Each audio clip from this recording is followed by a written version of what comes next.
Crois-moi, tu seras heureux. Assez de balivernes, je ne serai heureux que lorsque je te sentirai dans mon ventre.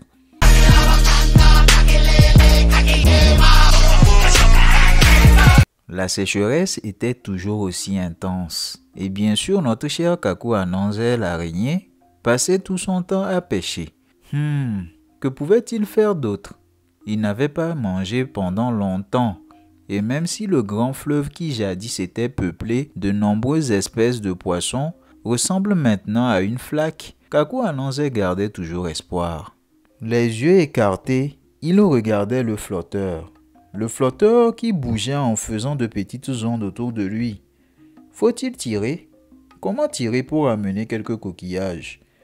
Le flotteur a disparu dans l'eau. Notre pêcheur se lève, pose une jambe ici, une jambe là, comme ça, retient son souffle et ferme les yeux.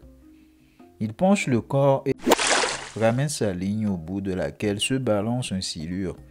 Un silure aussi gros que le petit doigt d'un nouveau-né. Il se précipite dessus, le prend des deux mains, danse. Mais voilà que le petit silure, gros comme le petit doigt d'un nouveau-né, lui murmure tout tremblant. « Épargne-moi, papa Ananzé. »« Que dis-tu » ?»« Laisse-moi dans l'eau et tu seras heureux. Je connais la chanson, je la dis souvent à certains individus, mais dupe, crois-moi, tu seras heureux. Assez de balivernes, je ne serai heureux que lorsque je te sentirai dans mon ventre. Écoute-moi, parle. Il faut monter sur le fromager qui est là, sur la 12e branche. La plus flexible, celle-là même. Laisse-toi tomber de là et tu auras tout ce que tu désires. Tu n'es pas du tout bête, petit silure, gros comme le petit doigt de nouveau-né. C'est à moi que tu dis cela, à moi le maître des ruses. Ce que la mort n'a pas pu faire, tu le veux réussir? Jamais. Monter sur le fromager, me laisser tomber, me rompre le cou sur les conseils d'un bambin comme toi.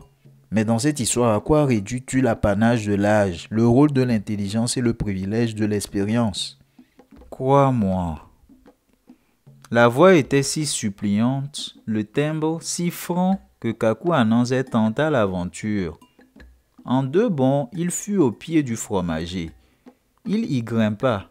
On lui dit que des milliers de bras le poussaient, l'attiraient vers la 12e branche. Et le tronc, malgré les épines énormes, lui semblait lisse, moelleux. Le petit silure sur la berge blanche de lumière lui faisait signe. Et il n'était plus petit, mais gros, gros. Ananzé ferme les yeux et saute, mais de façon à ne pas venir la tête la première. Un coup rompu, c'est la mort. Un membre qui se fracture, c'est encore la vie. À peine avait-il abandonné la 12e branche, jouant à la nacelle balancée par la houle, qu'il se vit soudain dans la ville la plus opulente et la plus merveilleuse du monde, le centre le plus actif du globe. Des hommes allaient, venaient, achetaient, échangeaient, négociaient, brocantaient, spéculaient, transportaient, évacuaient, livraient, sans que l'âpreté des débats, des discussions excluent la courtoisie qui était la première règle dans ce pays féerique. Et partout des palais et des lumières de toutes les couleurs qui donnaient à cette ville la nuit comme le jour un aspect véritablement magique. Sous ses yeux, ce n'était que décors changeants. Quant à l'abondance, inutile d'en parler. Rien qu'à l'aspect jovial, luisant des habitants, on savait dans quel Eldorado l'on était. Chacun d'eux était la santé en personne. Une ville prodigieuse tant par l'étendue et l'activité que par la densité de la population. Kaku Ananzé, étonné, murmurait. Il ne m'a pas trompé, le petit silure. Il était tombé dans un champ où il poussait de tout. Et il mangeait. Il ne faisait que manger jusqu'à engraisser. Il avait des joues comme ça, avec des plis, des bourrelets de graisse un peu partout. Il avait dans cette abondance perdu la notion du temps. Un jour, surpris dans sa retraite, il fut conduit chez la reine de cette cité prodigieuse. Kaku Ananzé se comporta tellement bien qu'il devint le premier ministre du royaume. La reine cependant lui avait dit « Tu peux tout faire dans mon royaume, tout faire dans mes palais. Mais ce que tu ne dois jamais faire, c'est te regarder dans le miroir qui est là-bas. Bien, répondit Kaku Ananzé. De ce jour-là commença son malheur. Pourquoi ne pas me mirer dans ce miroir alors qu'on me donne tout? Ce miroir doit être un miroir magique. Ah, cette reine veut jouer au plus fin avec moi. Que sont ces façons-là? Et le miroir était là, pareil à tous les autres miroirs. Eh bien, s'il est aussi simple d'aspect, c'est que son pouvoir est grand. La brise du soir ne cessait de lui chatouiller la plante des pieds, de lui entrer dans le cou, dans les oreilles. Elle lui caressait les vibrisses des sourcils. Elle lui chatouilla tellement la plante des pieds que lui entra tellement dans le cou, les oreilles, que Kaku Ananzé se dit « Pourquoi ne pas me mirer dans le miroir ?» Et il fit cela.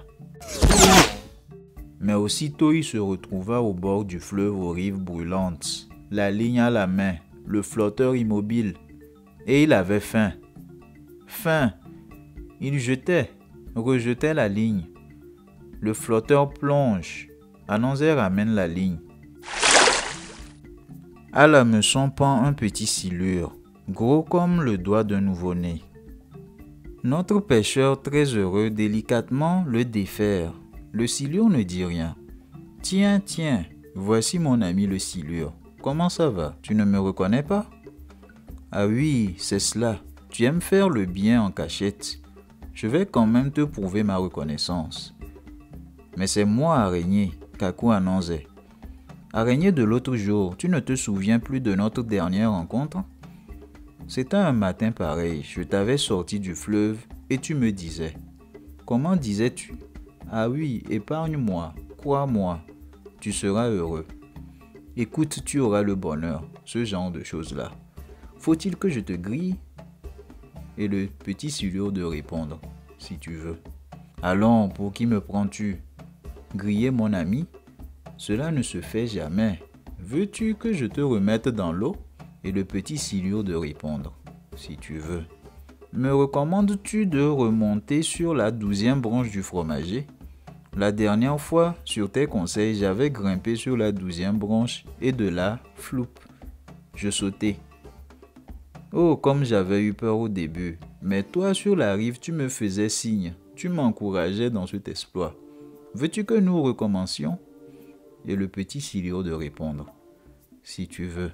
Si je veux, mais c'est cela que je veux. Tiens, regarde, je vais monter. Je monte. Ce fut vraiment pénible comme monter. Les grosses épines, telles des chevaux de frise, s'opposaient à toute avance. Kaku Ananzé saignait. Il atteignit quand même la 12e branche, jouant à la nacelle balancée par la houle. Pris de vertige, Ananzé vint s'écraser sur le sol. Heureusement, il n'en mourut pas. Ses exploits se seraient arrêtés et nous, hommes, aurions peu de choses à nous raconter les soirs. Et comme tous les mensonges, c'est par vous que le mien passe pour aller se jeter à la mer, pour aller courir le monde.